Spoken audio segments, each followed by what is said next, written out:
Bonjour à tous.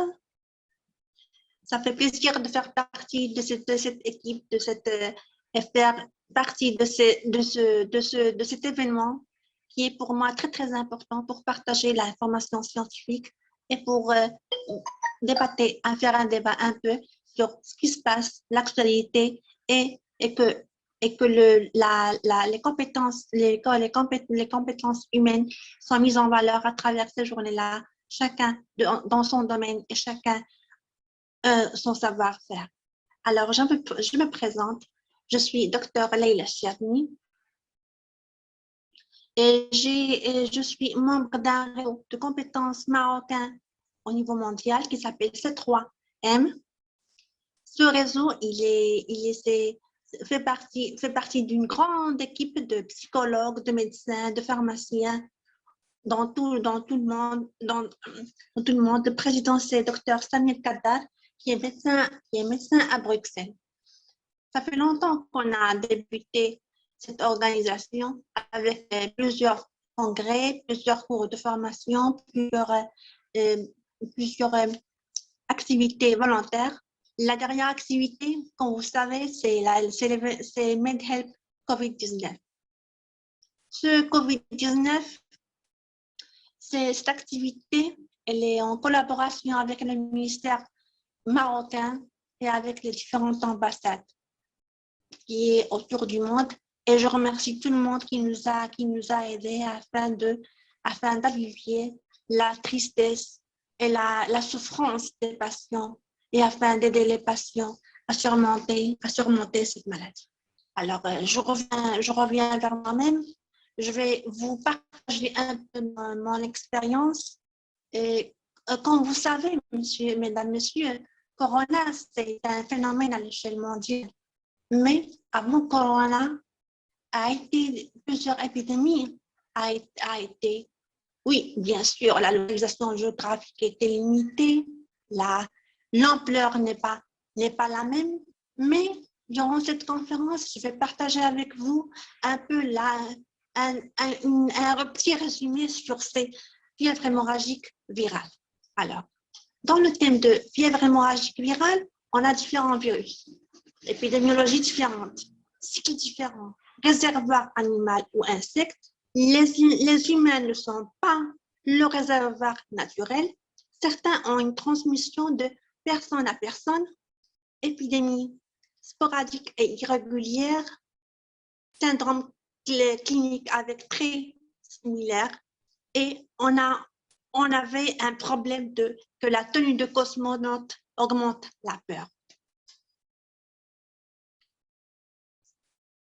Donc, parmi ces fièvres hémorragiques virales, on avait le virus Lassa, le virus vallée du Rift, la dengue, la fièvre jaune, l'Ebola et Marburg.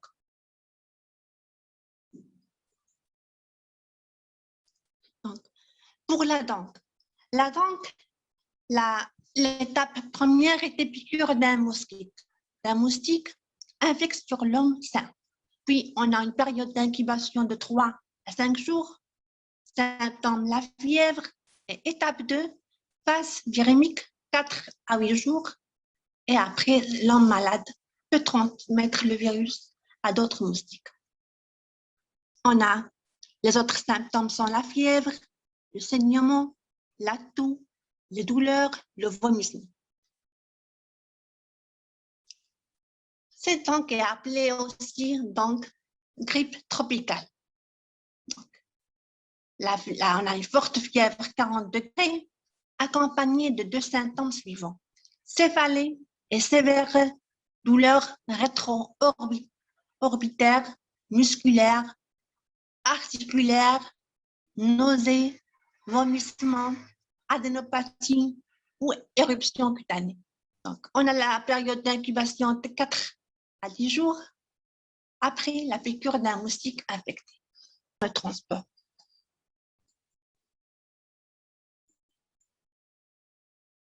Je me rappelle aussi mon expérience. On était obligé de traverser tous les pays et pour aller à leur laboratoire pour Dakar pour effectuer une analyse des échantillons. Parce que ce n'est pas évident, car il y avait des pays où il n'y avait pas le personnel sanitaire qui peut faire de l'analyse des échantillons, il n'y avait pas la matière première, les réactifs, et donc on a été obligé de voyager jusqu'à Dakar.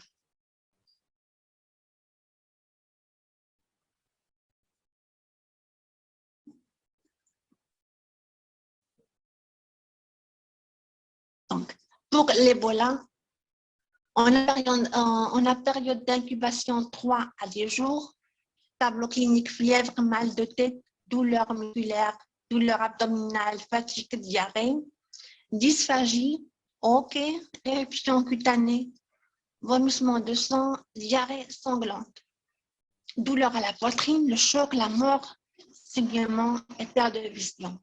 Et cas particulier, les femmes enceintes, les enfants, la mortalité a été élevée, a été 25 à 90%.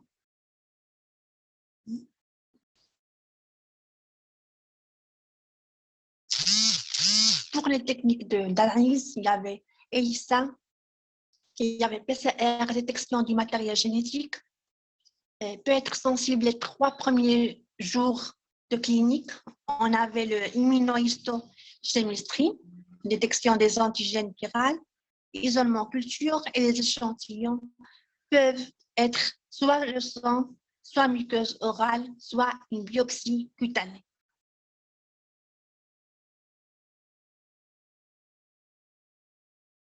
Donc, le réservoir a été les chauves-souris, la transmission, contact avec le réservoir chauve-souris, mineurs dans les grottes et chasseurs touristes, contact avec un animal contaminé, singe, chasseur, contact avec un malade infecté et symptomatique. La transmission exige une viremie élevée, malade symptomatique ou décédé. Les fluides de risque sont le sang, l'urine, les vomissements, les selles, le lait maternel, le sperme et le cadavre risque élevé de contamination.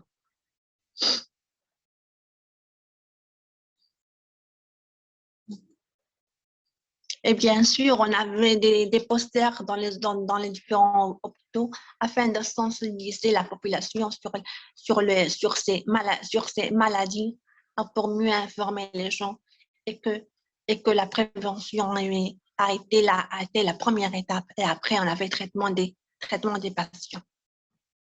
Pour le traitement, la réponse, il était indispensable la détection précoce, la surveillance, le contrôle, interruption de la transmission, protection de ceux à risque et prise en charge des malades. Donc, pour terminer mon intervention, je vais terminer avec une citation de Aboulaya Ouada, qui est sur une plaque de la Renaissance, du monument de la Renaissance Afrique à Dakar. Ce monument-là, qui est à 52 mètres de cuivre et de bronze, il rappelle, c'est un couple, c'est l'image d'un couple avec son enfant dressé vers le ciel. La citation dit: message à la jeunesse, jeunes d'Afrique et de la diaspora, si un jour tes pas te perdent au pied de ce monument, pense à tous ceux qui ont sacrifié leur liberté ou leur vie pour la renaissance d'Afrique. Et je vous rappelle que j'ai une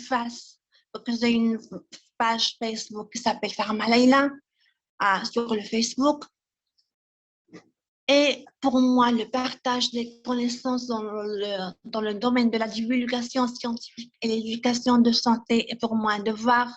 Continuez de me suivre sur ma page Farma Leila pour retrouver tous les conseils sur la santé et les nouvelles connaissances et les informations dédiées à la santé. Le bonheur, c'est la santé. Soyez heureux, soyez en bonne santé. Merci à vous et très ravie d'être parmi vous aujourd'hui.